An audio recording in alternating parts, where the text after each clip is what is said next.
Okay, so good morning. The plan for today is to finish up Bayes' theorem, finish up that section. That'll kind of wrap up the material through chapter 5. So Bayes' theorem is, in the book, it's in chapter 4. We're kind of discussing it a little more in the context of chapter 5 and probability distributions. I think that gives a richer understanding of Bayes' theorem and Bayesianism in general. And then start chapter 6 today. We'll see how far we get into chapter 6. Where we'll be starting into continuous probability distributions. Just a reminder, the midterm exam is this coming week. So the week of the 18th, it'll be available on my stat lab through Examity for basically that whole week, from Monday at 9 a.m. through Sunday at 11:59 p.m. Couple of things I've mentioned before several times now, but just as another reminder, definitely complete the Examity practice exam this week if you haven't already. That gets you logged into the Examity system. I know in a different course that I have a couple of sections of, a couple of students said, oh, well, I didn't do the Examity practice exam, but I just logged into Examity and made sure that I could log in, and that was all fine. So, and then they had tech problems just getting their computer set up the right way or whatever, or at the last minute because they didn't actually do the practice exam. So make sure you actually do the Examity practice exam. That'll take you through the whole process, just as though you were taking the real exam. So you start up it's an automated system. It's not a live proctoring system, but you start up like the screen share and the recording, the connection to Examity servers, all that kind of stuff, and make sure that all of that is going well. That way, if anything does pop up, there's plenty of time to solve it before the exam due date of that Sunday. You definitely don't want to, miss the exam, the midterm exam. If I remember right, all of my sections are a little bit different, but I think it's something like 30% of the final course grade. It's definitely, you don't want to miss the exam. So make sure to get the Examity practice exam done this week. And then if any tech issues pop up, that gives you plenty of time to get it sorted out. Then next week, focus on the midterm exam, go through then the sample midterm exam. I know it's a little complicated that there's an Examity practice exam to practice the Examity side of things. And then there's the sample midterm exam that's meant to practice the stats. So go into the sample exam, take it as though you were taking a real exam, give yourself limited resources, time yourself, all of that. And see how you do on it. See if anything pops up where you say, oh, I struggled a little more on that topic than I thought I would. Maybe review that before taking the actual exam. And then don't wait until the last minute or the last day to take the midterm exam. Again, if some technological issue occurs or something like that, if for whatever reason there's a glitch, you want to give yourself some buffer. There are no due date extensions with the exam being open for a week. That's a more than reasonable amount of time for you to be able to get the exam completed. So don't wait until Sunday at 8 p.m. to take the midterm exam. If something happens, you just have very limited options at that point. If you take the midterm exam on Friday and something happens, you have a couple of days to either wait for that to resolve or to figure something else out. Are there any questions on the exam? Okay, so let's and then quick quote of the day today from Marcus Aurelius, so Roman emperor who wrote a book called it's usually termed in English anyway, Meditations. And the kind of very short part of the quote is be one. It's kind of one of those like little two words that can mean a lot. And really what it comes from is a quote in his book that a rough interpretation, but I think that gets at the spirit of it, or a rough translation that I think gets at the spirit of the quote is stop arguing what it means to be a good man and be one. So in other words, sometimes it's much more comfortable to debate, as we've kind of talked about before, debate what the proper direction is, and can we get the pointed in the right direction a tiny bit better. And sometimes it's a little more, or sometimes a lot more comfortable to sit here and argue about what the right direction is instead of actually taking steps forward and and doing something. So I think it's an interesting quote, and Stoicism is kind of making its rounds again. It's in vogue these days. So so you might see this quote on somebody's wall or something, be one, and it's a reference to this Marcus Aurelius quote. Okay, so over to Bayes. And just to quickly recap what we talked about last time, we said Bayes' theorem, which I have written here. Bayes' theorem is just gotten from two different points of view of the multiplication rule for dependent events.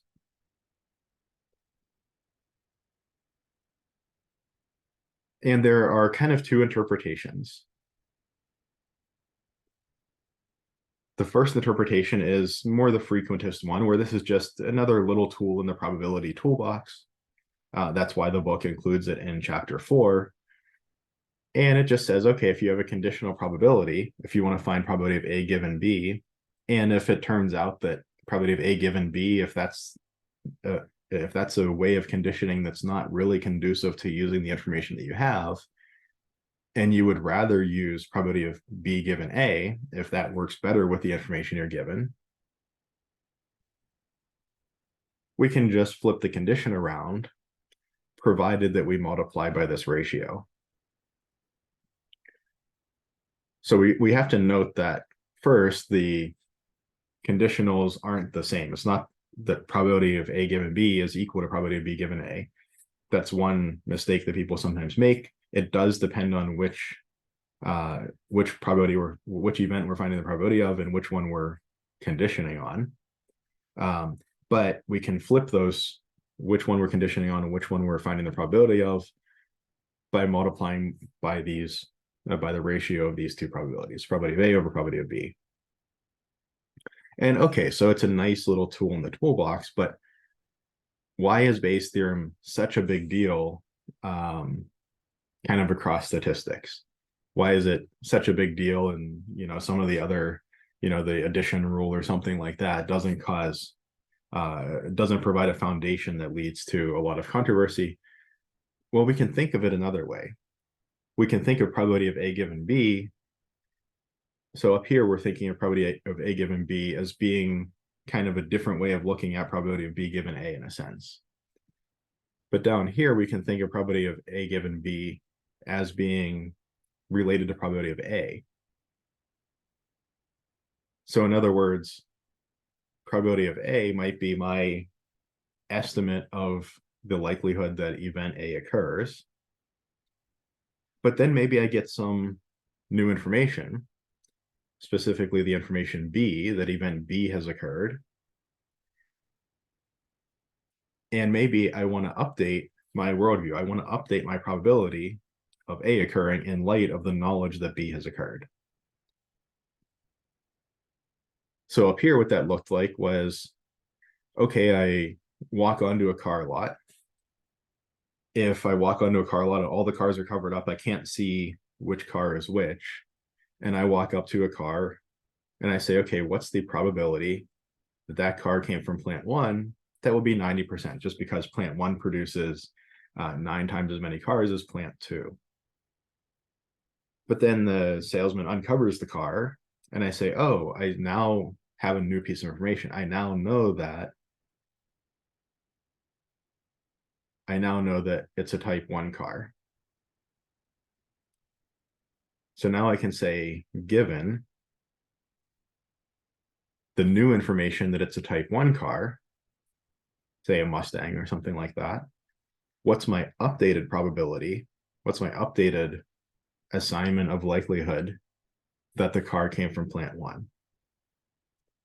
It's not going to be 90% anymore, but we don't want to just abandon that prior knowledge. We don't want to abandon the fact that we know that lots more cars in general come from plant 1 than plant 2, and just completely jump ship to the new information and say, oh, well, type 1 cars are more consistent with coming from plant 2, so I'm like certain that it came from plant 2. That would be an overreaction to the new information. I also don't want to just ignore the new information and say, dig in my heels and say 90% and that's all, and I don't care what information comes in. I want to systematically incorporate the new information that I learned now that it's a type 1 car. And the way that I would do that is I would use Bayes' theorem. So how a Bayesian would think about this is they would say my prior probability, in the sense of prior to the knowledge of what type of car it was, my prior probability of coming from plant 1 was 90%. And then my posterior probability, posterior or after the fact, after I learned that the car was of type 1, I update my probability that it came from plant 1 to 49%. So it didn't go from 90 to 0. It didn't stay at 90. It ended up kind of somewhere in between. So I respect my prior information, my prior worldview, my knowledge about the world that was derived based on previous information and lots of experience. But I also incorporate the new piece of information that I have a type 1 car that's a piece of information I didn't know previously. And that's really the big deal with Bayesianism. And as I mentioned before, it's a question of philosophy, right? The frequentists would not say, the frequentists who are that's the paradigm that we're working with through basically this whole course, they wouldn't say that it's wrong to write this. Everybody agrees on the rule. I mean, essentially everybody. Sure, there's somebody out there who doesn't agree, but essentially everybody agrees on the rules of probability, and they agree on the mathematical model, the mathematical structure. But the question is, whenever I take that mathematical structure and bring it over to the real world, what does that mean? Right? If I try to make predictions in the real world on the basis of, at least in part on the basis of this mathematical model, or if I try to somehow understand the world better on the basis of this mathematical model, what does that look like? And that's where the frequentists and the Bayesians disagree. So the vast majority of the course, we're talking about frequentist statistics. Maybe I shouldn't say the vast majority, but chapters 7 and 8, really where we're hitting the idea of inferential statistics hard, is very frequentist statistics based. Even things like correlation or regression, our treatments are going to be very much on the side of frequentist statistics. ANOVA, chi-square tests, and so on. So pretty much everything from chapter 7 on is going to be very much in the frequentist camp. And I think it's important to at least see the Bayesian camp because it is becoming more and more important these days, particularly as we get more computing power. Okay. So again, the frequentist would see this as a tool in the toolbox. The Bayesian sees it as a way to systematically incorporate new information to update our worldview. So that's the perspective that we're going to take looking at the next couple of problems. And then we're going to move into chapter 6, looking at continuous distributions. Just as kind of a side note, there are some people who are very much in one camp versus the other. Some people would say, oh yeah, I'm definitely a frequentist. Or other people would say, oh, frequentists are goofy. I'm definitely a Bayesian. And they each would point to the flaws and the shortcomings of the other perspective. And in my opinion, I always say that it kind of like makes me think of if you had like two carpenters and one carpenter said, oh, I'm a hammer carpenter, because, well, you can't hammer in a nail with a saw, like saws are stupid. And the other carpenter says, oh, I'm a saw carpenter, you can't cut a board with a hammer, like look how hard it is to cut a board with a hammer, you have to whack it forever until it falls apart. It's like, okay, yeah, but I think a good carpenter would probably use both tools, right? I think, practicing statisticians kind of use frequentist ideas when the problem calls for frequentist ideas, when they're sensible to use, and they use Bayesian ideas when that's the sensible way to think about things. If I have an experiment that naturally is very repeatable, and so something like playing a game in a casino, right? If I'm a casino owner and I'm interested in knowing how I think my roulette wheels are going to do, I'm going to look at that as a frequentist. I mean, that's a that's a system where I repeat the experiment over and over, thousands, tens of thousands of times, and I get to average over the results. If I'm trying to diagnose a patient and I have to say you have this disease or that disease, or you do or don't have this disease, I in a sense get one chance at that, at least for that patient. So that's a little bit of a different scenario.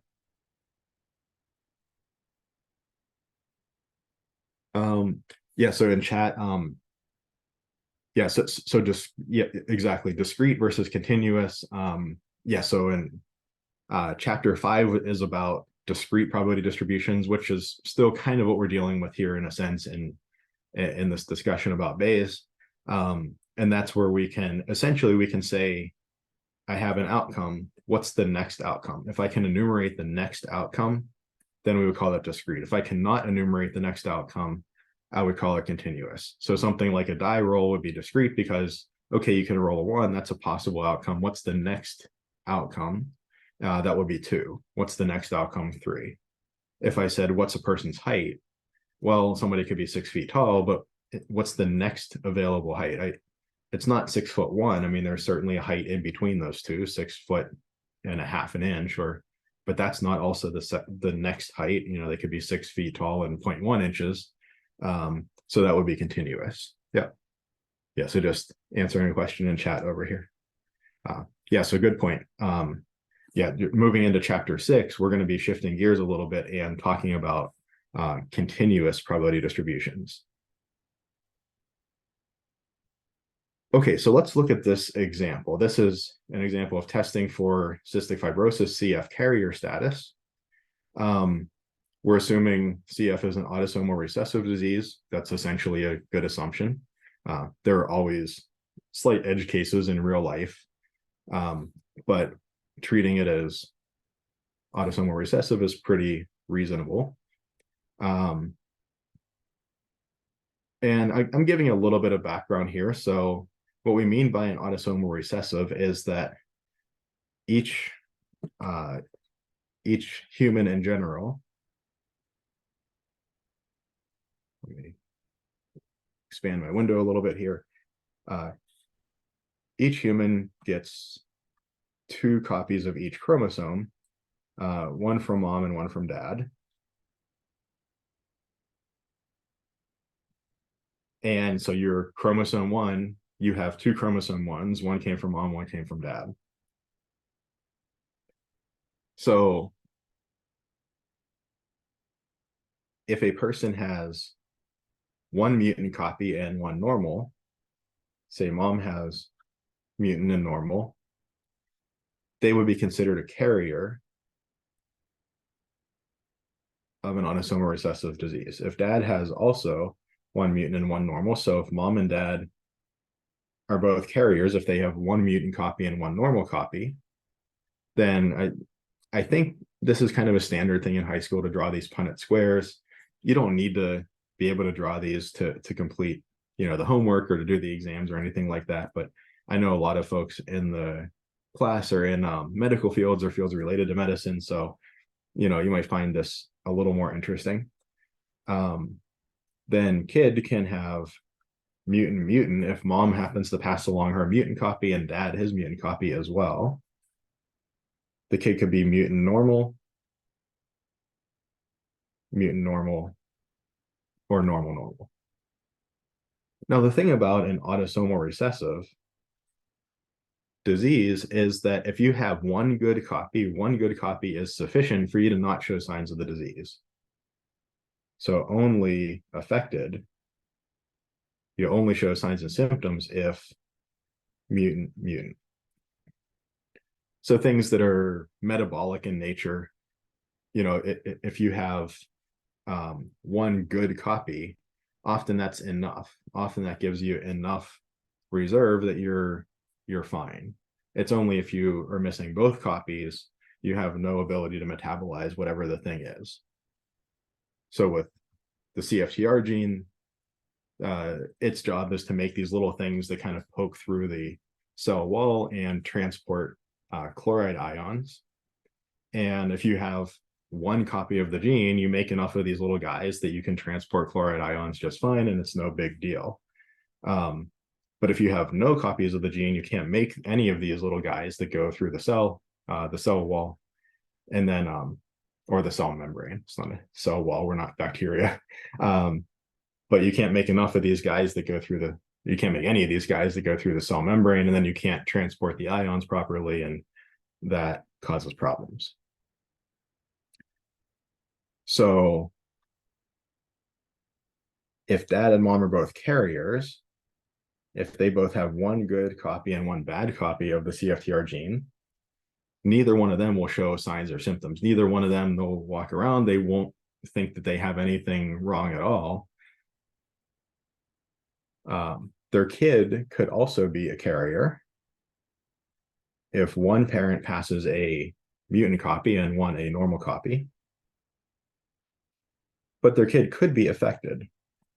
So these recessive disorders, you'll see if you look at a family tree, it's like, oh, nobody's affected, nobody's affected. Oh, somebody's affected with the disease. Nobody's affected, somebody's affected, as you're going through the lineages. And kid could also be normal. Kid could be no longer a carrier. So two carriers could have a kid who's not a carrier.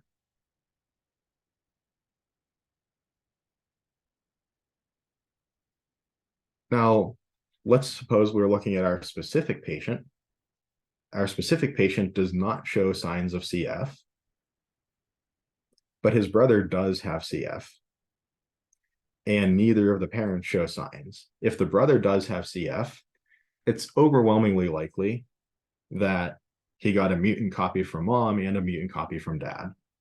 There are some really strange things that can happen, and if you're interested, you can read up about genetics, but it's overwhelmingly likely that if somebody has the disease, they got a mutant copy of the gene from mom and a mutant copy of the gene from dad.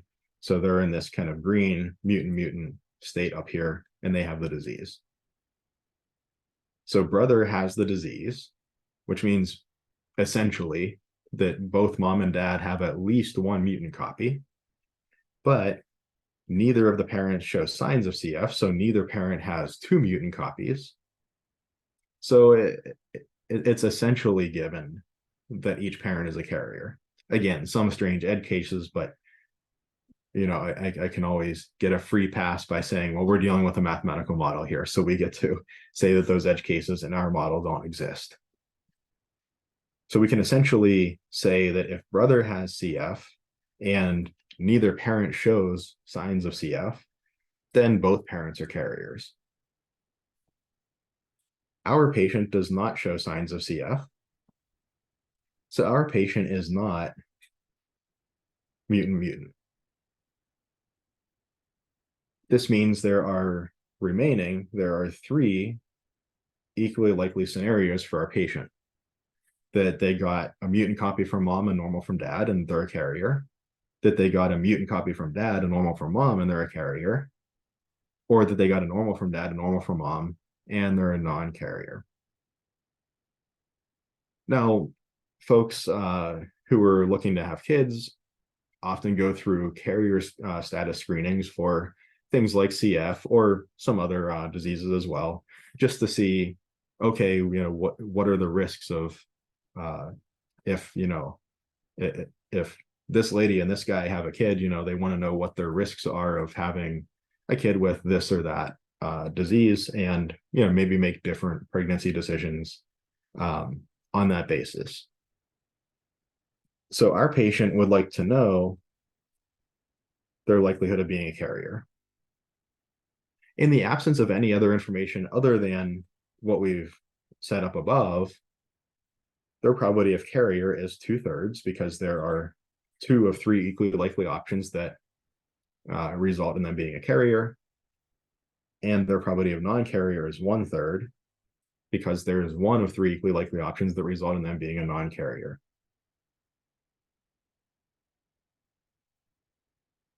So this is what we would call our prior probability distribution. So this guy comes in for carrier status screening, says, here's my brother's and my parents' scenario. Just based on that, what is my probability of being a carrier and what impact might that have on my children? And we say, okay, your probability of being a carrier based on this presentation is 2/3, or about 67%.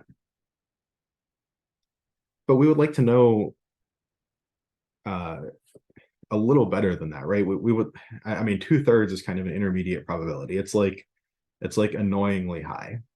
It's high enough that we wouldn't say, okay, it's a rare event, certainly not.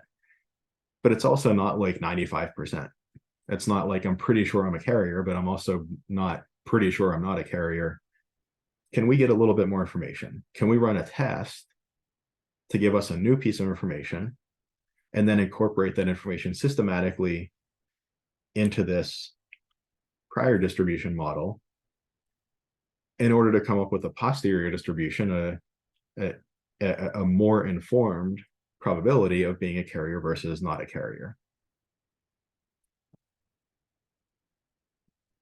So our genetic counselor says, okay, we'll draw some blood, we'll send it away, we'll do a test for carrier status for CF for you.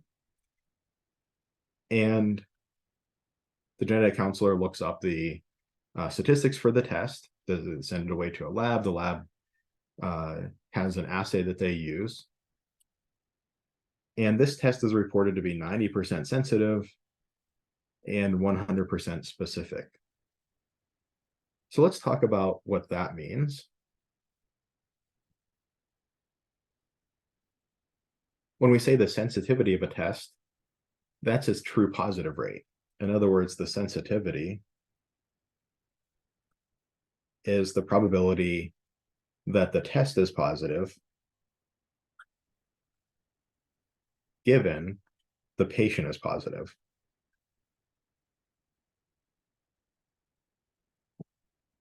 Right? Our patient could either, in a sense, like have the disease or not have the disease. They could either be a carrier or not carrier. And the test could indicate that the patient's a carrier, or it could indicate that the patient's not a carrier.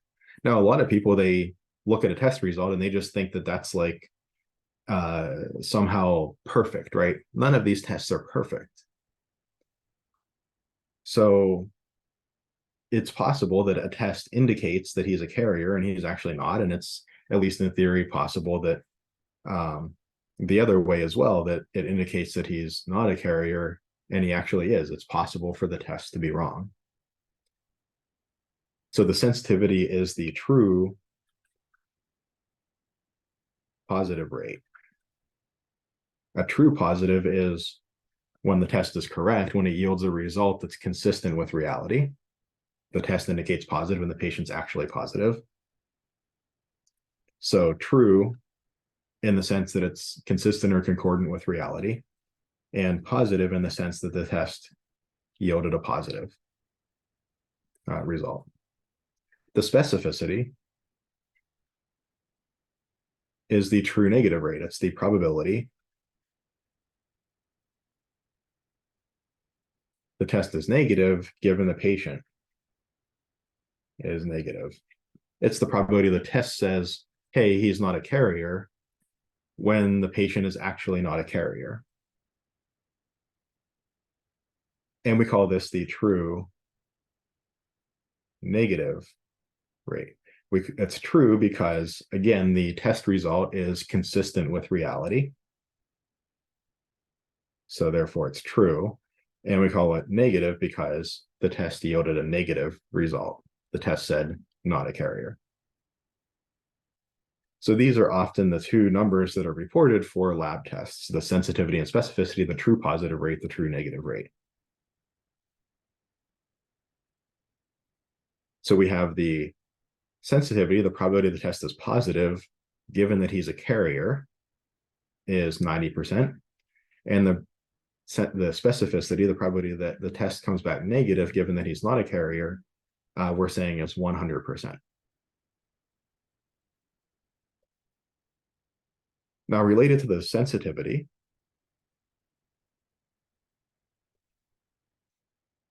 if a patient's a carrier, they can either test positive or test negative, right? The test isn't perfect. If a person's a carrier, they can test positive or they can test negative. Those are the only two choices. 90% of the time, a person who's a carrier will test positive. Therefore, 10% of the time they'll test negative, just complementary events. So 10% is our false negative rate. It's false because our patient is a carrier, our patient is actually positive for the disease, but our test said that they were negative. Our test was wrong. So this is a false result. And we call it a false negative rate because the test reported negative, right? We can't actually see the patient's actual status. We can only see the result of the test. So we label the name according to what we see on the test. So false and negative means the test resulted negative, but the test is discordant with reality. The test is indicating negative when the patient is actually positive. So very important thing to think about, whether it's with a medical test or whether it's with really any piece of information that we're receiving, is no piece of information is 100% accurate all the time. And similarly, with the specificity down here, again, specificity is the true negative rate. It's the probability the test comes back negative when the patient is actually negative. We're saying that that's 100%, and we'll just go with that for now.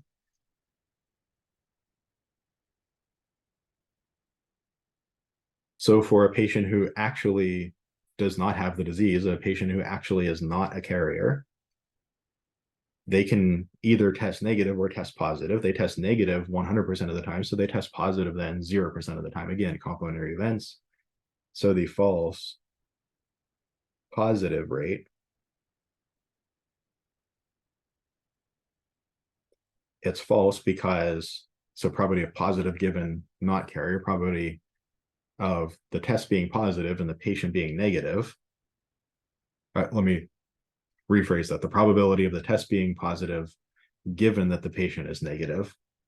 Very important distinction there. I was being too casual with my wording. Probability of positive given the patient is negative for the disease or not a carrier. That is false because the test resulted positive even though the patient was negative, and it's false positive because the test resulted in positive. That's the only thing we can see is the test status, so we would call that a false positive. So in this case, we're claiming the false positive rate is 0%. In a test like this, these numbers are roughly accurate. So the CFTR gene has a lot of different mutations that can break it. And typically when if somebody were to set up an assay, they would take maybe the 20 or 30 or something out of the 1,000 or so mutations that can break CFTR. They would take the top 20 or 30, and that would cover something like 90% of cases, with all of the rest of them covering, a very small percentage. So they're going to knock out, they're going to take kind of the highest yield mutations that they're going to look for. If they evaluate a patient and don't see a disease-causing mutation, the patient could still have a disease-causing mutation somewhere else that's not one of the ones they happen to look for. So that's why the sensitivity isn't closer to 100%. On the other hand, if we evaluate a patient and we find one of these specific, let's say 25 disease-causing mutations we're looking for, we say, oh, we did the genetic test and we found exactly this mutation in their sample. The chance that that was a mistake is pretty small, right? We're looking for very specific things in these types of tests. The chance that we're looking for a very specific thing and find it, but it's not actually real is pretty small. So, and here we're saying that chance is 0%. We probably never really want to say 0%. Maybe we say like 1% or 0.1% in reality. And we'll kind of see maybe why that is a little bit later. But we're just doing 100 and 0 here, frankly, because it just makes the calculations a little easier and it's, pretty reasonable. So back to the clinical scenario, our prior probability was 2/3 chance of being a carrier, 1/3 of being a non-carrier. Our patient gets their blood sent away for a genetic test, they get the result back, and the result comes back that they are negative. The genetic test indicated that they're not a carrier. But again, we don't just want to completely jump ship. We don't just want to say, oh, well, I was like more than 50% certain that you were a carrier before. I got this test result. Oh, you're not a carrier now. I don't want to just completely jump ship. They could have one of the mutations that isn't covered by our assay, right? They could be a false negative. I also don't want to ignore this new piece of information. This is an important piece of information. I want to systematically incorporate it. So how do I go about doing that? Well, what I know is things like probability of negative given non-carrier. I know probability of test result given patient status. But really what I want is probability of patient status given test result. My condition is flipped from what I want it to be. I can use Bayes' theorem.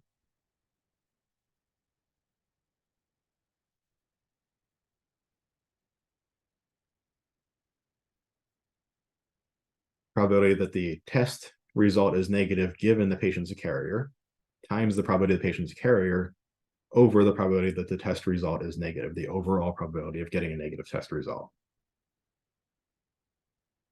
This, I didn't leave myself much room, but this gets my condition in a way that I can line it up with the information that I have. For instance, I see probability of negative given carrier is 10%. I can find these conditional probabilities just based on the information the lab gives for their assay. So this would be something that the lab would do an experiment on. They would take a bunch of known positives, run them through their assay, and see what percentage of them the test called positive. And they would take a bunch of known negatives, run them through the assay, and see what percentage of those the test called negative, and that's where they would get these numbers from, these 90, 10, 100, and 0. Now, how can a patient get a negative test result? The patient could be positive, or the patient could be negative, and in each case,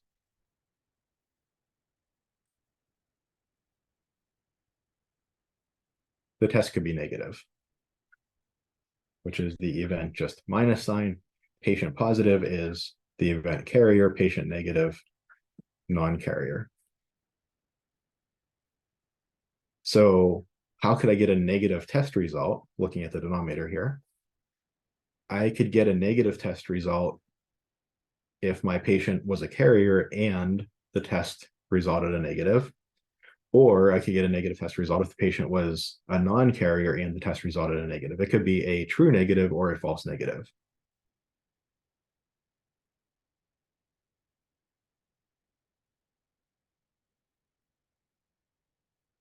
I can have a false negative if the patient is a carrier, if they, quote, have the disease, but the test comes back negative. So test results negative and patient is a carrier.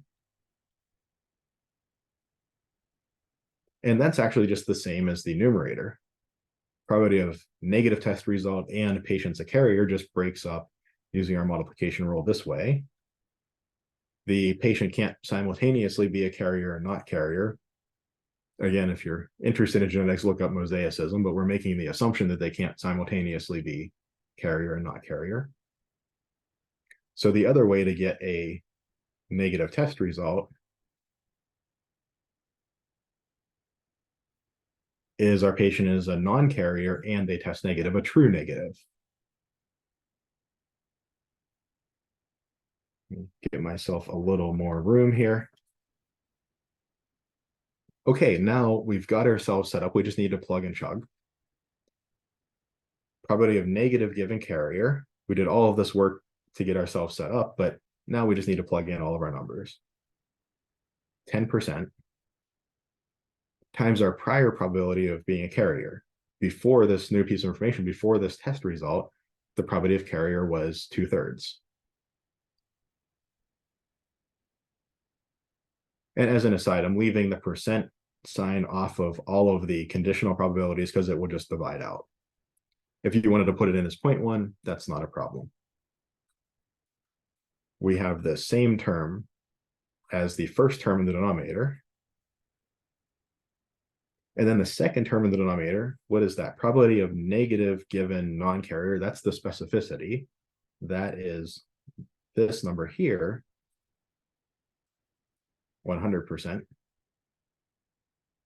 times probability of non-carrier. The prior probability of non-carrier is 1/3. I see that I lose a factor of 10 and a factor of 1/3 everywhere.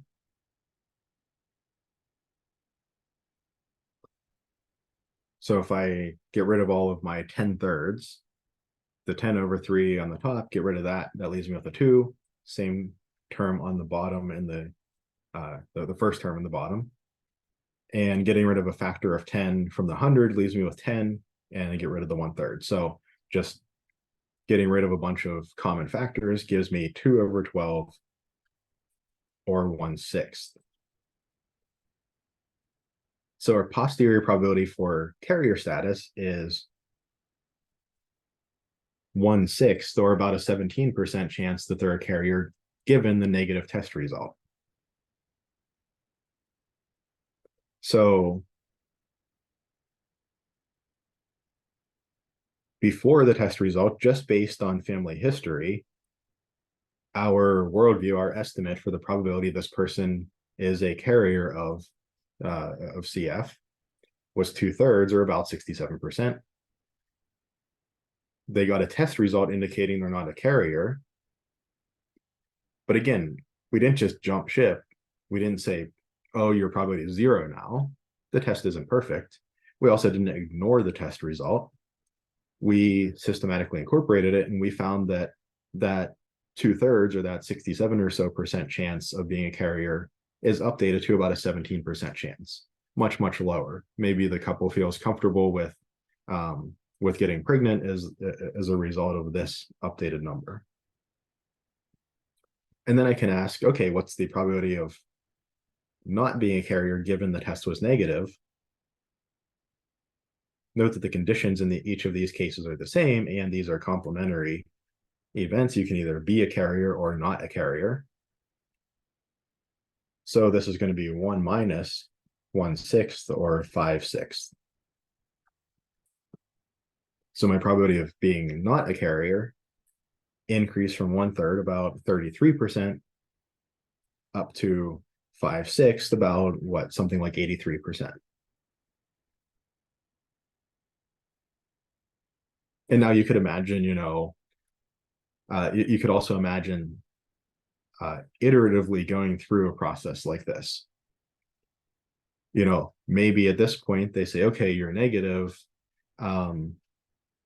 Is there another test that can be done, or is there something else that can be done to give further information, right? And that's what the last problem today is going to look at, is this kind of iterating across multiple pieces of new information, right? I could take this as a prior with respect to some new information, some additional, second test that they might perform or something like that. In this specific example, I don't know if there's another test they can really do, but anyway, you could imagine in another scenario that could be done.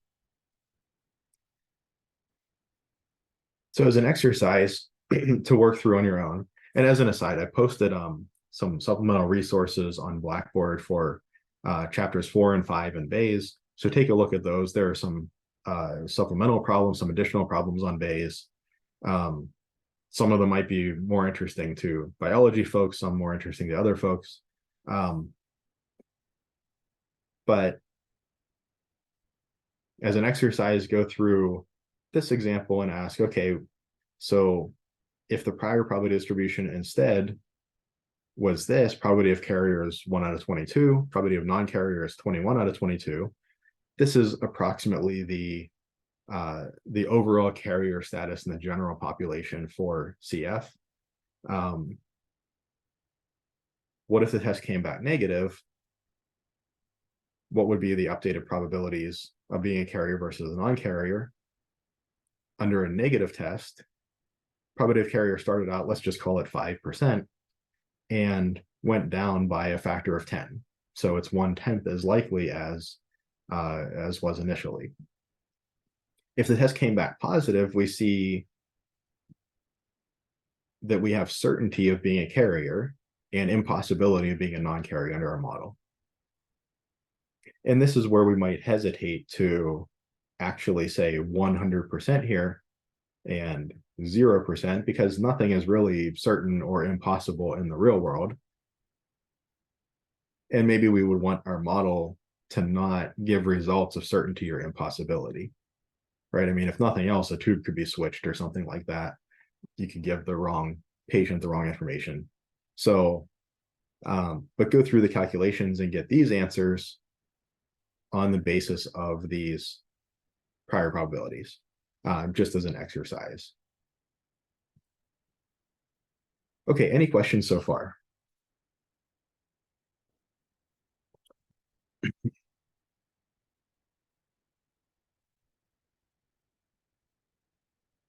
All right, so moving on to example 2 then. A mammogram is a type of screen for breast cancer, has a false positive rate of 86.6 out of 1,000, and it has a false negative rate of 1.1 out of 1,000. The prevalence of breast cancer in this population is 1 in 38. And we want to find what we're calling the positive predictive value of the test. In other words, find the probability of breast cancer given the test is positive. So again, the prior probability of breast cancer is 1 in 38, or that's about 1 in 40, that's about 2.5%. So this would be like women over the age of, is it 40 or 50? I forget what the age is where, mammograms start being recommended. And we want to know for kind of so just for a randomly chosen woman from that demographic, they're about 2.5% likely they have breast cancer at the moment. And then given that they have a positive mammogram screen, how does that change their likelihood of having breast cancer? Again, we don't want to just say, oh, positive mammogram screen definitely has breast cancer. That's abandoning the knowledge that, okay, overall, breast cancer is fairly unlikely in this population. And we have a non-trivial amount of false positives. We have a non-trivial amount of times that the radiologist is going to say, roughly speaking, yeah, it looks like cancer, and it's actually not. So we don't want to just jump ship and say, oh, positive test result definitely has a disease, but we also don't want to ignore the test result. We want to systematically incorporate it. So what did we say? Okay, we said a false positive rate of 86.6 out of 1,000. So the false positive rate is the probability the test is positive given the patient is what? Well, it's false, given the patient is negative, given no breast cancer. And that was 86.6 out of 1,000. Given the patient has no breast cancer, or if we looked at the subpopulation of these women who don't have breast cancer, some will test positive, 86.6 out of 1,000 chance, and the others will test negative. Those are complementary events. So 1 minus 86.6 out of 1,000, or 1,000 minus 86.6 is 913.4 out of 1,000. The probability of negative given no breast cancer, the probability the test is negative given the patient is negative, that's a true negative rate. That's the specificity. So this is our true negative rate. Now, one thing that you might look at, you might say, wait, we had a false positive rate, and we said the complementary event is like a true negative rate. It seems like going from false positive to true negative is like a double negative and should have the same like truth value or something. But note that what happened was we switched positive to negative. we switched that positive test result to a negative test result for the same population. Switching the positive test result to the negative test result is what led to the change from being a false result, a result discordant with reality, to one concordant with reality, a true result. So it's not that we're like negating two things going from the left side to the right side. We're negating one thing, and that changes two words. We're going from a positive test result to a negative test result, but it's on the same population of patients who are actually negative, so it goes from being false to being true.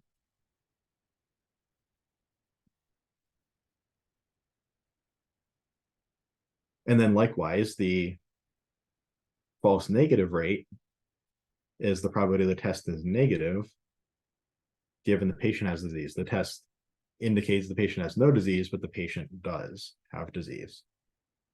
That's 1.1 out of 1,000. And then 1 minus that is the true positive rate. The probability the test indicates positive indicates disease when the patient actually has the disease. The patient actually is positive. That's true, positive. 1 minus 1.1 out of 1,000 is 998.9 out of 1,000. That's the sensitivity. That's our ability to pick up or to identify correctly a patient with the disease. So now let's look for the so-called positive predictive value. Sometimes this is another statistic that is reported in these tests. In other words, if the test comes back positive, how good of a predictor is that of the person having the disease, in this case, breast cancer? Well, again, I have information that's like probability of test result given disease status, but really what I want to know is probability of disease status given test result. I use Bayes' theorem to flip the condition around.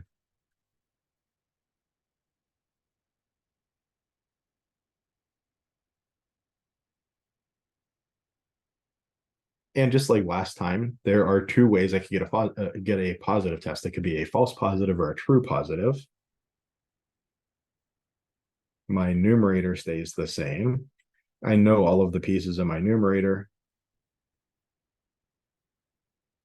But this positive could be, say, a true positive where the test indicates disease and the patient has disease.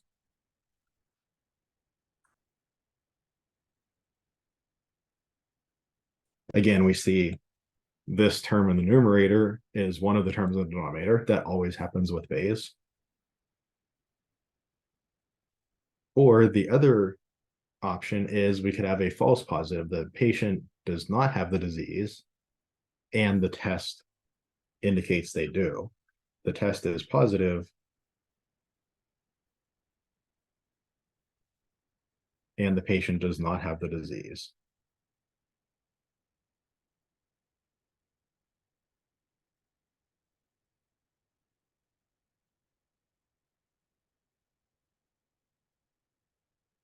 So probability positive given breast cancer, that is this number.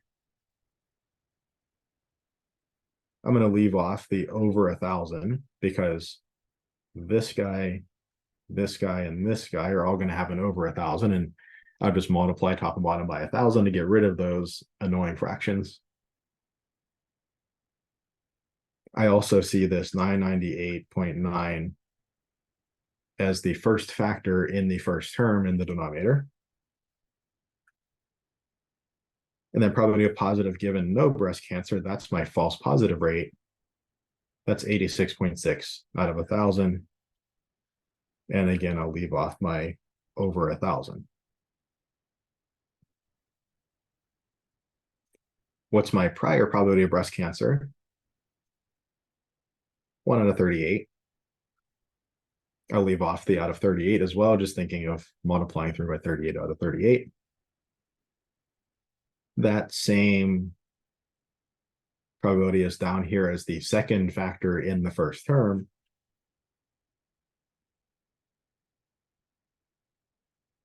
What's my probability of no breast cancer? My prior probability before having any information from the test, from the mammogram, it's 37 out of 38 complementary events, right? We're kind of assuming that if we were omniscient, things are well enough defined that we'd be able to split into breast cancer versus no breast cancer. So no, like, weird dysplasias or something like that, or things that are like kind of cancer, but not really. So again, making some simplifying assumptions, this is a model after all. Not going to be perfect.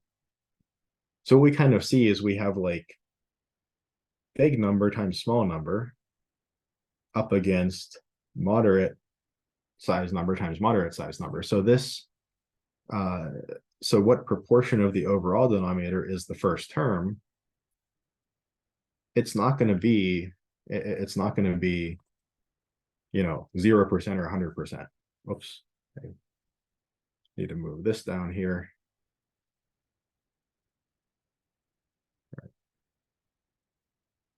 So let me switch my share. There we go. And then let's put this in the calculator. So getting rid of all those thousands and 38s and stuff is going to make this a heck of a lot easier to put in the calculator. So I need 998.9 over, I need parentheses, 998.9 plus 86.6 times 37. The calculator will respect order of operations, so it'll do the multiplication before the addition, so I'm good there. And I have the parentheses around the bottom. It looks like everything is typed in right. So I see this gives me about 23.8%, the updated probability of having breast cancer given the test was positive. So my priors,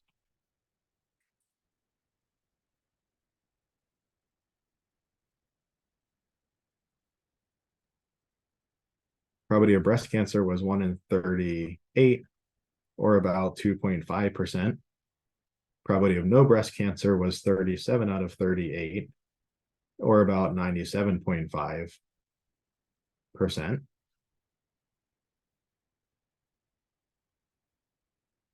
And my posterior, so prior to the information from the mammogram, this, if I picked a random woman from this this demographic, that would be my estimate for probability of breast cancer, 2.5%.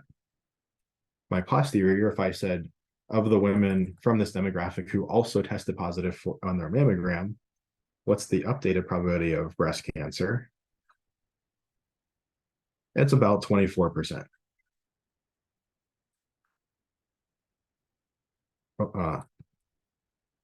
And then what's the probability of no breast cancer given a positive test is about 76%. So still something like only a 1/4 chance of having breast cancer, even with a positive mammogram. Now, we did go up by a factor of 10 in our likelihood of having breast cancer by getting a positive mammogram. So, but it's not like it's a certainty. It's not even anywhere close to a certainty. It's still more likely than not that the woman does not have breast cancer, even with a positive mammogram. So we might ask then, why are there so many false positives? It seems like we're telling a lot of women that they essentially are at risk for breast cancer, or we're telling them a result that might lead them to think they have breast cancer when they actually don't. Why are the radiologists being so willing to call something breast cancer when they're not sure? It seems like they're biasing their results in favor of saying that the mammogram is positive when they're maybe unsure.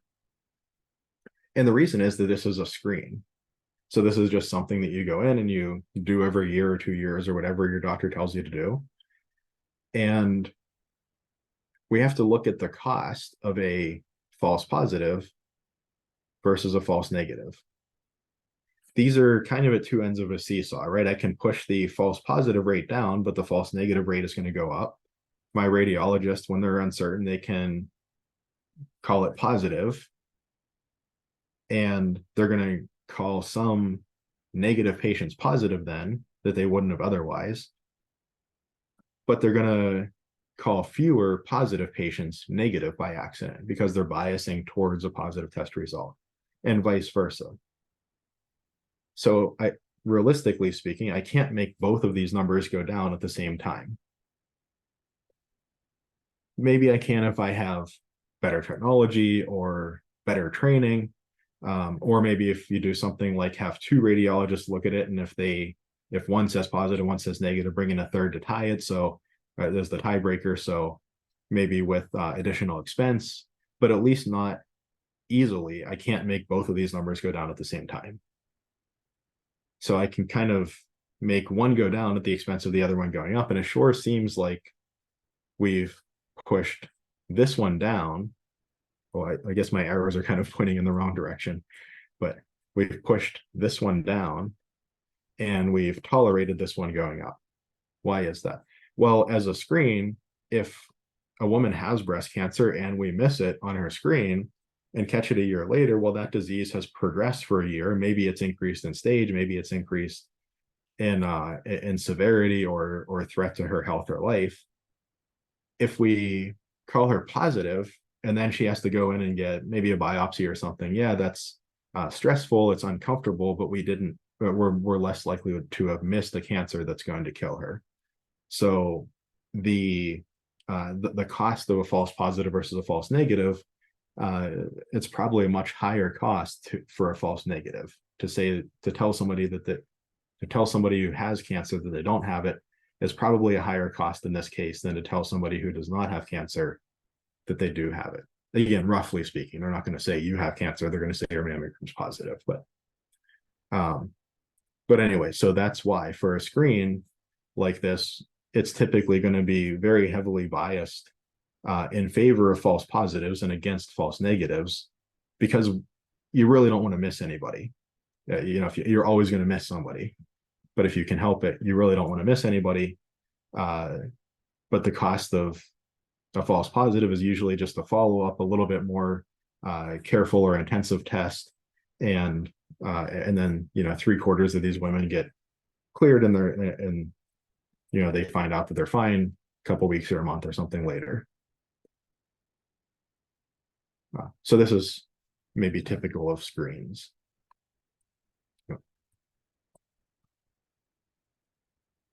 Any questions so far? Okay, so then let's look at a third example. This one has to do a bit with finance and a bit with computer science. And this is somewhat of a machine learning algorithm. So one of the things with Bayes' theorem is one of the applications is in machine learning and artificial intelligence and so on. And this gives kind of a flavor of what that might look like. Just systematically incorporating new information we gain from the world into our worldview and updating our worldview in light of that. So here we have an insurance model, and I don't know what happened to my other. Okay, no, it's I'm good. Here I have an insurance model. My insurance company decides that they have 3 classes of drivers: good, moderate, or bad. If they were omniscient, they could look at an individual driver and place them into the category of good driver, moderate, or bad driver. They know that in the general population or of their insureds or whatever, 30% of drivers are good drivers, 50% are moderate, 20% are bad drivers. And again, if they knew that you were a good driver, you get into less crashes, you cost them less money, they need you to contribute less to the pool in order to keep the pool healthy, in order to have enough money to pay out the claims they need to pay out. So if they knew for certain you're a good driver, they would charge you a premium of $75. For a moderate driver, if they knew for certain you were a moderate driver, they charge you $125. You get in slightly more crashes than a good driver. You cost them a little more money on average, so they need to charge you a little bit more money. And for a bad driver, they get in lots of crashes. they cost them the insurance company a lot more money. The insurance company is going to charge them $250 to offset that. As kind of a side note, the way that insurance works is it's not really the insurance company that's doing the taking in of money and paying out of money. It's really the insureds themselves. So we have a big, pot of money here, and all of our drivers pay their money into this pot. And then whenever they get into a crash, they pull money out of the pot. So the insurance company, what are they getting paid to do? Well, they're basically just getting paid to collect that money, to hold on to it, and to distribute it out, and to hopefully, set these premiums in a way that that's sustainable, where we're not going to have, if we just charged everybody $75, then we'd get a whole bunch of money in at the beginning of the year or whatever, beginning of the policy period. But then all these people would get into crashes and we'd be bankrupt before the end of the year. So that's what the insurance company is being paid to do, is just to collect money from the insureds and give it back to the insureds. And then, of course, they take a margin for that because they need to keep the lights on, they need to pay their actuaries and so on, and to underwrite and administer these policies. Okay, so the other piece of information we have is we have some information on how good, moderate, and bad drivers behave in a sense. If somebody's a good driver, they'll get in 0 accidents per year, 65% of years. They'll get in 1 accident per year, 35% of the time. And 2 or more accidents per year, they never fall into that category. If somebody's a moderate driver in a given year, 45% chance they get in 0 accidents, 45% chance they get in 1 accident, 10% chance they get in 2 or more accidents. And if they're a bad driver in a given year, 30% chance of no accidents, 40% chance of 1 accident, 30% chance of 2 or more.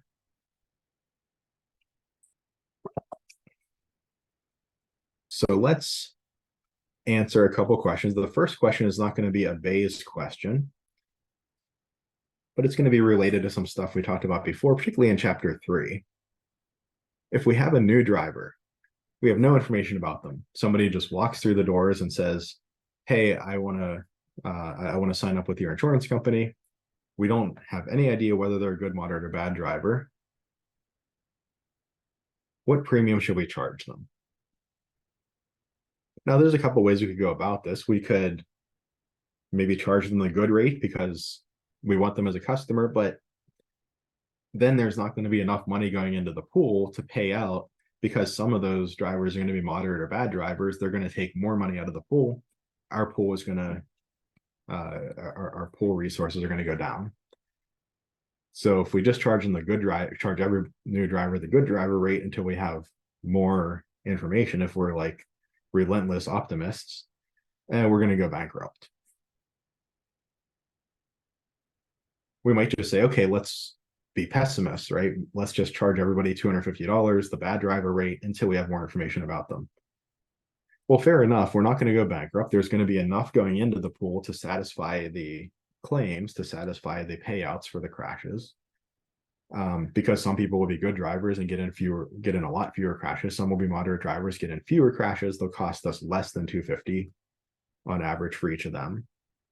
But the problem is that, well, this $250 is kind of bloated, right? We have way more going into our pool than we need because we have a lot of drivers who are going to be good or moderate. And I mean, in some sense, maybe that's okay. But then our competitor is going to come in and offer them the policy for $240, and they're going to go with that competitor instead. So it's a competitive market. I can't just arbitrarily overcharge my customers. I need to figure out what's the amount on average that this customer is going to take out of my pool. That's how much they should contribute into the pool. So instead of looking at my pool as, here's customer 1 and they're a good customer, or they're a good driver. Here's customer 2 and they're a bad driver. Here's customer 3 and they're a moderate driver. Here's customer 4 and they're a bad whatever. And figuring out how much each of them has to contribute into the pool to satisfy their own average take out of the pool. The problem with this is that I don't know whether any driver is good, moderate, or bad. If I was omniscient, if I knew everything, this is exactly how I do it. I'd say, oh, you're definitely a good driver. I charge you $75. You're definitely a bad driver. I charge you $250. But I don't know that. I know what behaviors look like. So the more experience I have with the driver, maybe the better my inference can be about whether they're good, moderate, or bad. But really what I know is what the population as a whole looks like.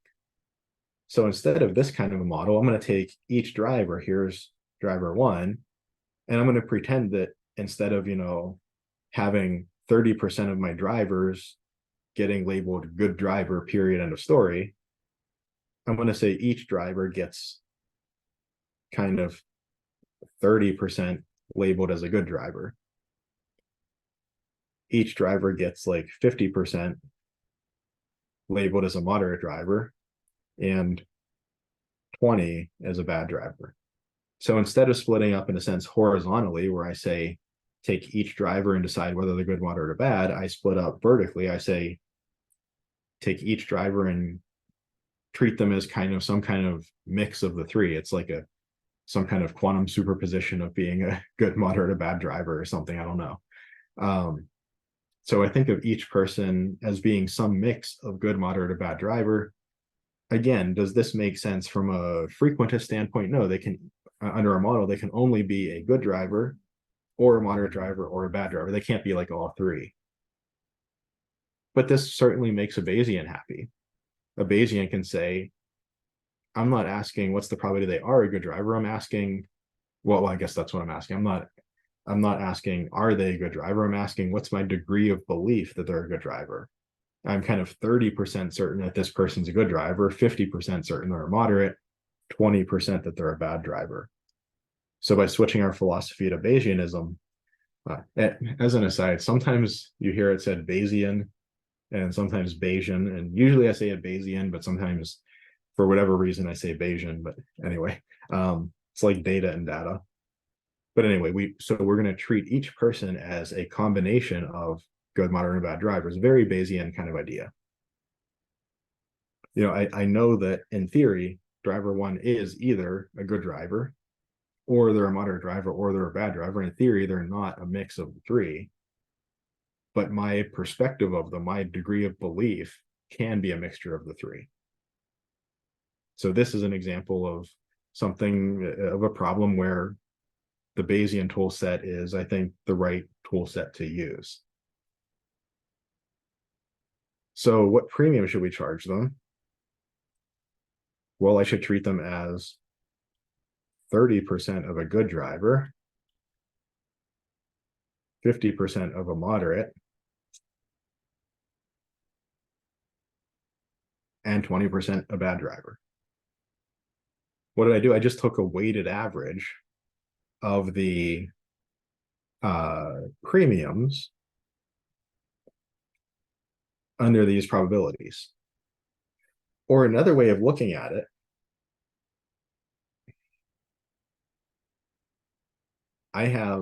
if I draw a driver at random from the population, I could get a good, moderate, or bad driver. I could get somebody who will cost me a premium, who should cost me a premium of 75, 125, or 250. These are my three outcomes as far as premiums. And they occur with probabilities 0.3, 0.5, and 0.2.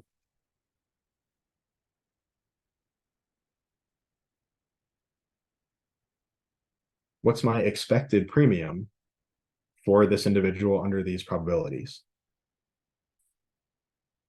Right? This is just an expected value. It's the expected value of this distribution of this random variable. That's the premium that a person kind of should incur, 75, 125, or 250, with their associated probabilities. I have a discrete probability distribution here, I can find its expected value. And that's what I have here. Let me compute this. So this is 0.3 times 75 plus 0.5 times 125 plus 0.2 times 250. I think I got all of that right. That looks good. This gives me 135. So this is kind of the right amount to charge them. In other words, if I had 100 such new drivers, they would all be paying 135 premium into the pool. The pool would be a certain size. And then as they go and get into crashes, the good drivers, fewer crashes, the bad drivers, more crashes, and start taking money out of the pool, there will be just enough in the pool to satisfy the claims. I won't have too little in the pool and go bankrupt. I won't have too much in the pool and allow a competitor to come in with a more sophisticated mathematical model, a more sophisticated understanding of the market, and undercut me and take my market share.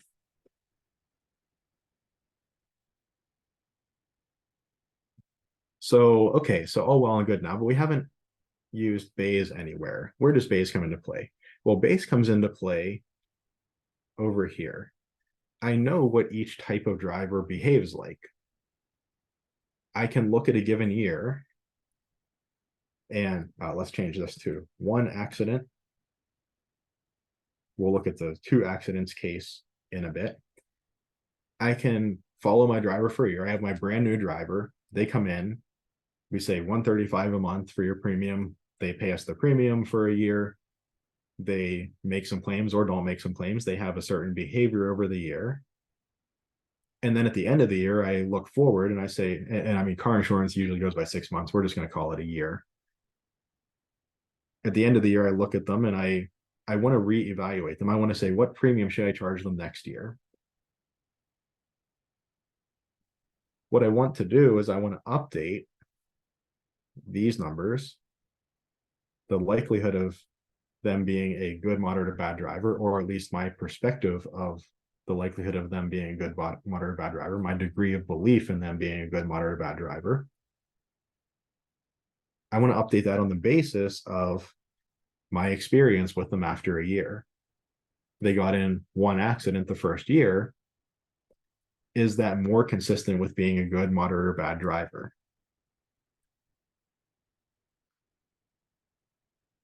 So I have some priors.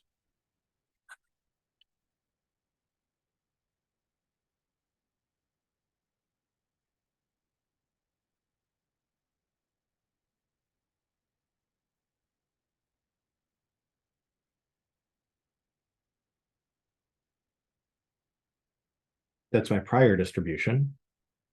I have some information, some experience, some new piece of data. They got in one accident their first year. I don't want to forget about my prior information. That's something that I know about the population. I shouldn't just throw that out. But I also don't want to just ignore the experience I have with them. They got in one accident this first year. I want to systematically update my probabilities on the basis of this new information, as well as my prior worldview. I want to find the updated probability of them being a good driver, given they got in one accident this first year, updated probability of moderate and bad under the same information.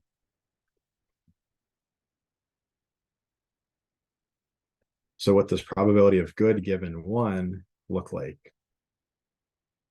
Again, I know things like, for instance, this number, probability of 0 accidents given good. I took a sample of drivers that I'm pretty confident are good drivers. I looked at what they do over a year, and 65% of them get in 0 accidents in a year. So this is the information that I have, conditioned on what type of driver they are. The information that I want is conditioned on type of behavior, not type of driver. I need to switch the condition over.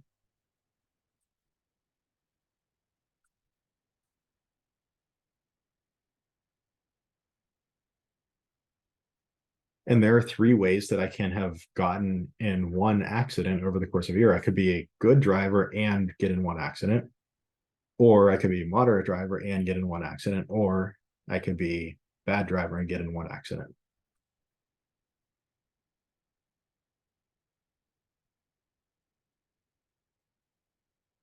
So how can I get in one accident? I can be a good driver and one accident. These are G's, even though some of them look like sixes. Or I could be moderate and get in one accident. Or I could be bad and get in one accident.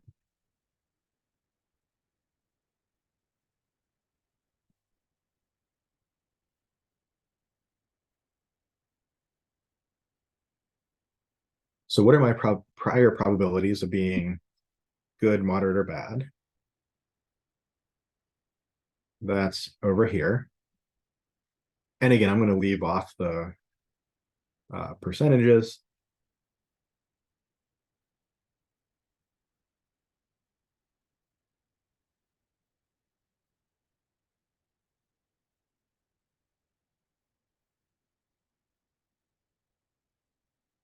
And then what is my conditional probability of getting in one accident in a given year, given I'm a good driver?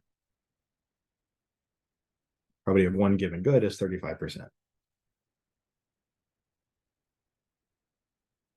That same number is in my first term. Moderate and bad,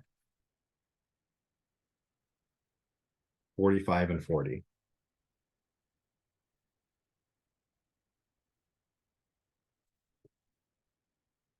So what's my updated probability of being a good driver given I got in one accident? Let me come over to the calculator.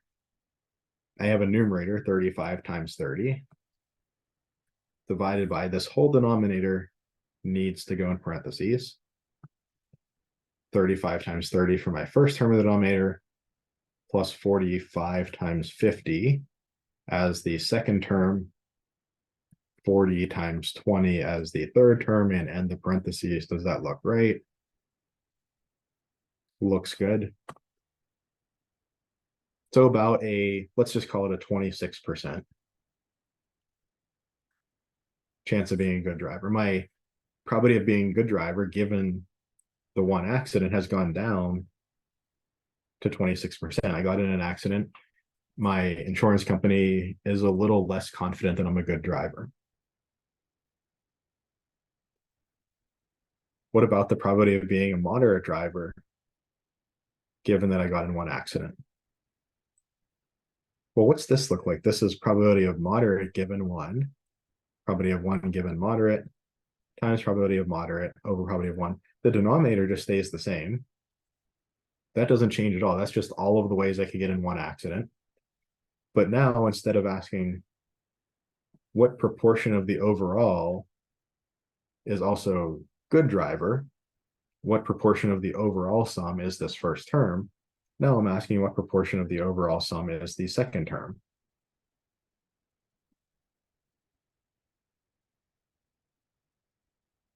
So instead of 35 times 30, I have 45 times 50. And the numerator denominator stays the same.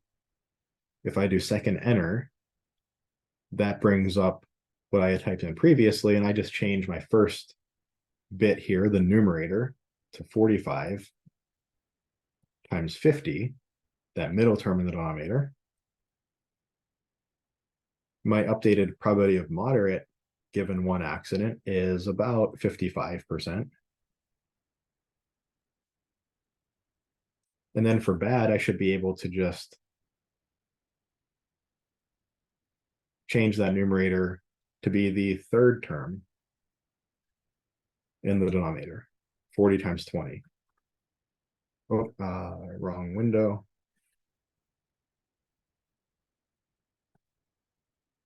40 times 20, and that denominator is still the same. So about a 20%, let's call it a 19%, just so that our numbers over here add up to 100% instead of 101%, which would just be somewhat irksome. So what happened? I get in one accident. My probability of being a good driver goes down a little bit. My probability of being a moderate goes up a little bit. My probability of being a bad driver stays about the same. What effect is this going to have on my premium now? So my premium after my first year, instead of being 30 times 75, 50 times 125, 20 times 250, it's going to be these updated probabilities. I'm going to get a little more weight on the moderate premium, a little less on the good premium. My premium is going to go up a little bit. Let's assume that all of these numbers just stay the same. They don't increase with inflation, which they normally would, but let's just suppose they don't for this example. 26% times $75 plus 55% times 125 plus 19% times 250. So let's come over here and do that. 0.26 times 75 plus 0.55 times 125 plus 0.19 times 250. That all looks right. So 135.7, but it should go up more than that.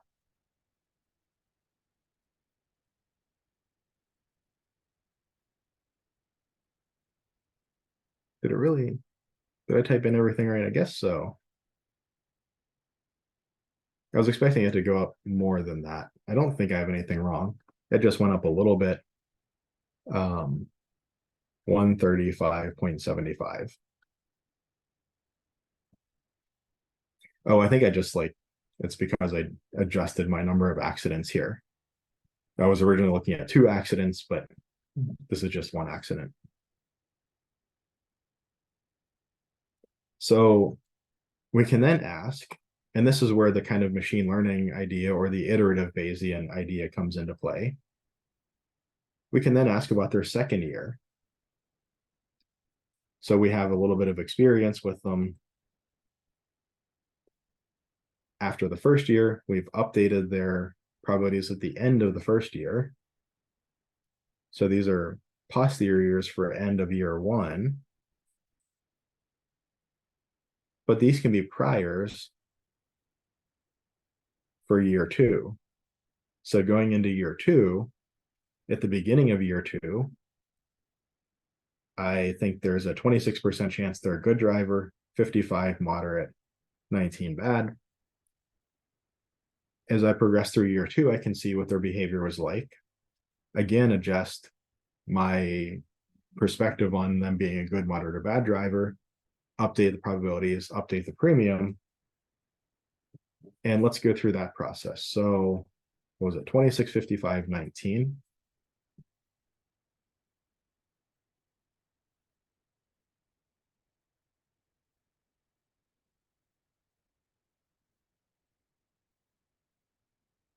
So prior for year 2, at the beginning of year 2,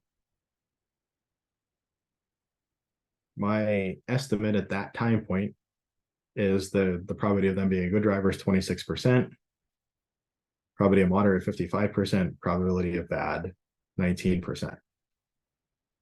So prior to any information I gather in year 2, these are my estimates for these probabilities, good, moderate, and bad.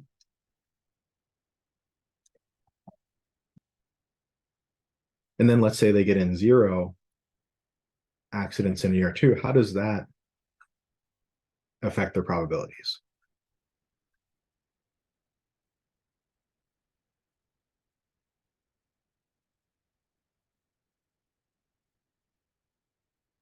So we'd like to chain together a couple of Bayesian steps here, because we gather one piece of information, we incorporate it, we update. Then we gather another piece of information, we incorporate it, we update. And you could imagine doing this every year or every 6 months or whatever over the course of this insurance company's experience with this particular client, and doing this for each one of their clients.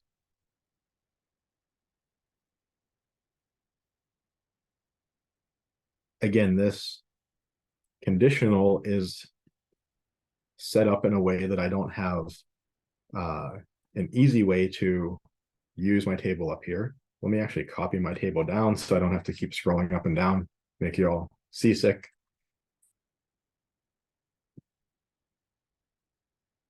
So these numbers are like probability of 0 accidents in a given year, given that they're a good driver. So this is probability of 0 given good, but I want probability of good given 0.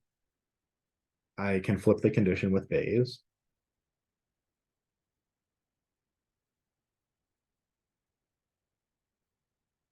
And there are 3 different ways I can get in 0 accidents in a given year. It can be a good driver and get in 0 accidents, or moderate driver and 0 accidents, or bad driver and 0 accidents.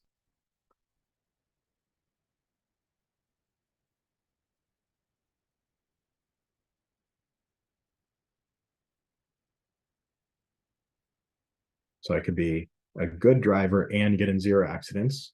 So probability of good and 0 is probability of 0 given good times probability of good.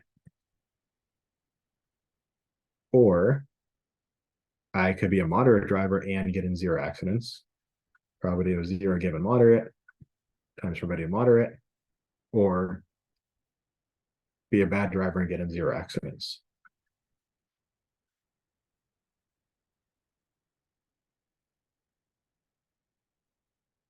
And now we just plug in. Here are all of my probability of 0 given good, moderate, or bad numbers.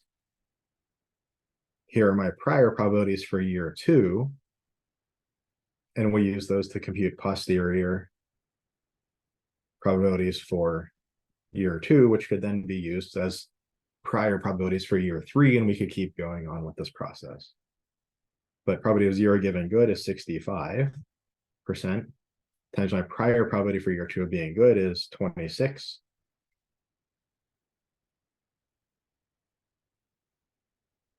Same term on the bottom as we see in the top. Probability of 0 given moderate is 45, times probability of moderate is 55.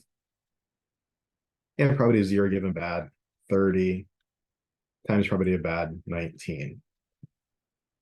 And let's come over to our calculator.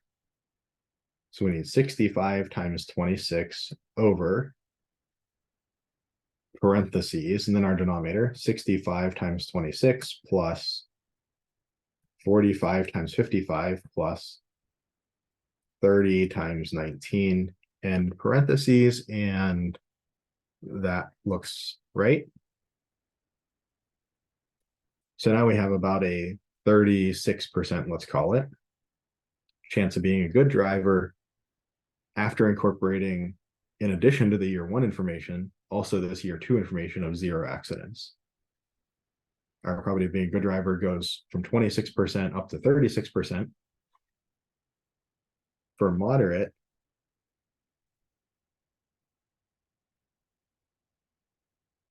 instead of the first term of the denominator going in the numerator, the term related to a good driver, we put the term in the denominator related to a moderate driver up in the numerator, 45 times 55. In the calculator, this just means 65 times 26 turns into 45 times 55, or about 52% chance of being a moderate driver. And then we know that we're either good, moderate, or bad. Those are our 3 choices. So bad is kind of the complementary event to the event good or moderate. 36 plus 52 is 88%, leaving 12% chance of being a bad driver. We could do it this way, subtracting from 100%, or we could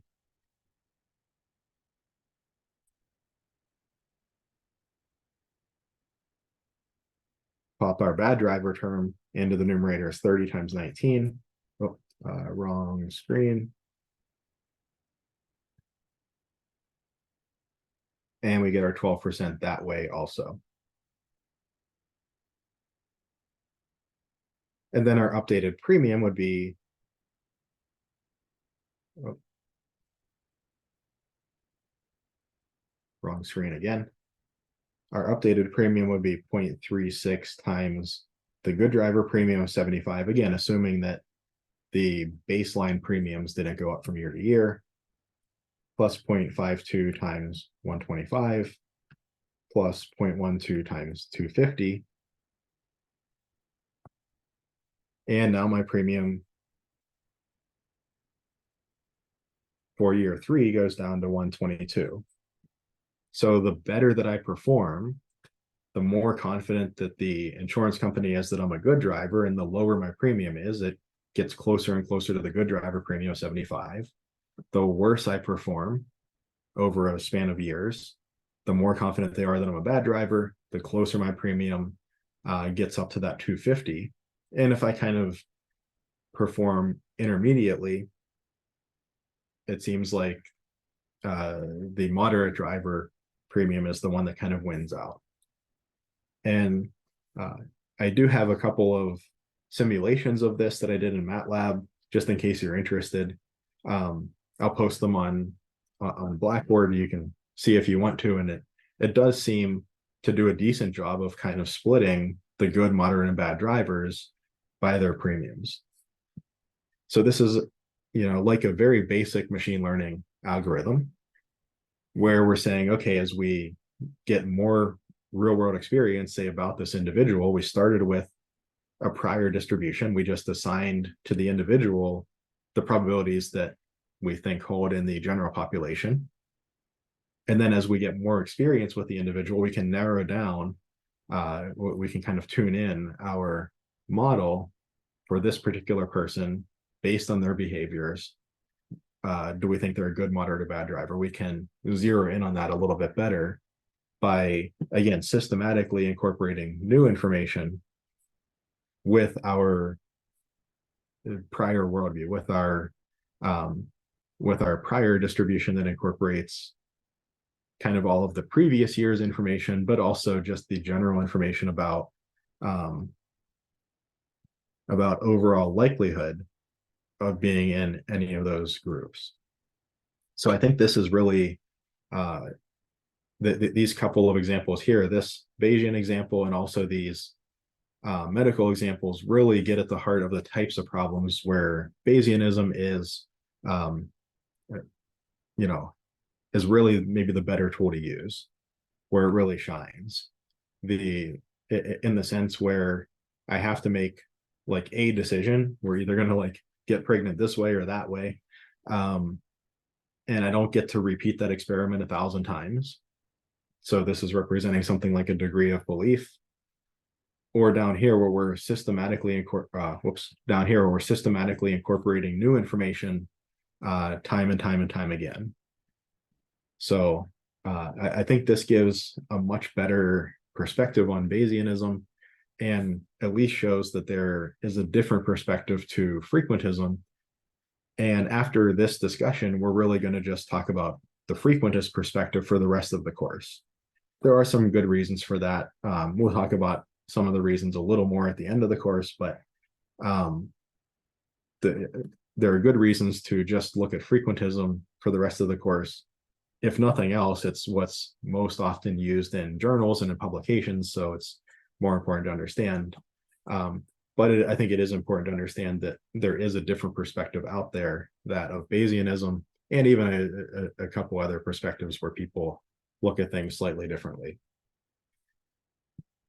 All right, a question in the chat. Oh yeah, back, why was it 37 instead of 37 out of 38? It's because these were all over 38. And then I just multiplied everything by 38 over 38 to get rid of the denominators. But yeah, good question. Okay, so that wraps us up for today. Oh, yeah, you're welcome. Yeah, that wraps us up for today. I will see you all next week. And don't forget about the, wherever it was, the exam next week. Don't forget about the exam next week. Obviously, I'll remind you next week as well, but just, make sure to get through the Examity practice exam this week, and make sure all the tech is working before we get into exam week. All right, I will